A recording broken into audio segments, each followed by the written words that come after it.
KSRTC budget tourism, ഈ double decker ബസ്സൊക്കെ ഇറക്കി ഭയങ്കരമായ പബ്ലിസിറ്റി വരുന്നതിൻ്റെ ഗുണം KSRTCക്കാണ്. ഇപ്പോൾ മോഹൻലാലിനെ കൊണ്ടുവന്നു, അദ്ദേഹത്തെ ബ്രാൻഡ് പിന്നെ നമ്മുടെ ബ്രാൻഡ് അംബാസഡർ അദ്ദേഹം അദ്ദേഹത്തെ ഫിലിം നമ്മൾ ആഡ് ഷൂട്ട് ചെയ്യണം KSRTCയുടെ പഴയ കാര്യങ്ങൾ ഷൂട്ടിങ്. പ്രിയദർശനാണ് ഷൂട്ട് ചെയ്യുന്നത്. ഡേറ്റ് അദ്ദേഹം ഫ്രീ ആയിട്ട് ചെയ്തു തരാണ്. മോഹൻലാൽ ഫ്രീ ആയിട്ട് ചെയ്യുന്നു, പ്രിയദർശൻ ഫ്രീ ആയിട്ട് ചെയ്യുന്നു. നമ്മൾ മറ്റ് സെറ്റപ്പുകൾ മാത്രം നമ്മൾ ഒരുക്കി കൊടുക്കുന്നില്ല ഷൂട്ടിങ്ങിനുള്ള. അത് ഈ ഗ്രീൻ മാറ്റിൽ ചെയ്തിട്ട് ചെയ്യാമെന്നുള്ളതാണ്. അദ്ദേഹത്തിൻ്റെ ഡേറ്റ് പറഞ്ഞിട്ടുണ്ട്, ഏതാനും ദിവസങ്ങൾക്കുള്ളിൽ 2 ആഴ്ചക്കുള്ളിൽ അത് സെറ്റാവും.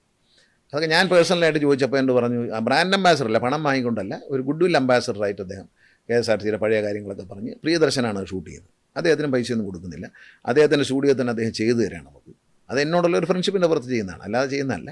എന്നോടുള്ള ഫ്രണ്ട്ഷിപ്പിൻ്റെ പുറത്ത് ചെയ്തു തരാമെന്ന് പറഞ്ഞിട്ടുണ്ട്. പിന്നെ ഈ മോഹൻലാലിനെ കൊണ്ടുവന്നു, ആദ്യത്തെ ഓൾഡ് ബസ്സിൽ കയറ്റി, അതൊക്കെ വലിയ പബ്ലിക്. പിന്നെ ഒരു എക്സ്പോ നടത്തി. ഈ എക്സ്പോ ഒക്കെ നടത്തിയത് KSRTC വലിയ ഗുണം ചെയ്തിട്ടുണ്ട്. ഏതൊരു സാധനത്തിൻ്റെ പബ്ലിസിറ്റി, ഈ എക്സ്പോയുടെ ലക്ഷ്യം എന്ന് പറയുന്നത് KSRTCയുടെ പുതിയ വണ്ടികളെല്ലാം ജനങ്ങളെ കാണിച്ച് ജനങ്ങളെ മനസ്സിലേക്ക് കയറിയത് കൊണ്ടാണ് ആ ഓണത്തിന് ആദ്യമായി 12 കോടി കടന്നു. ഓക്കെ, ഇത് കഴിഞ്ഞ ഉടനെ 12 കോടി കടന്നു, പിന്നെ 13-ലെത്തി.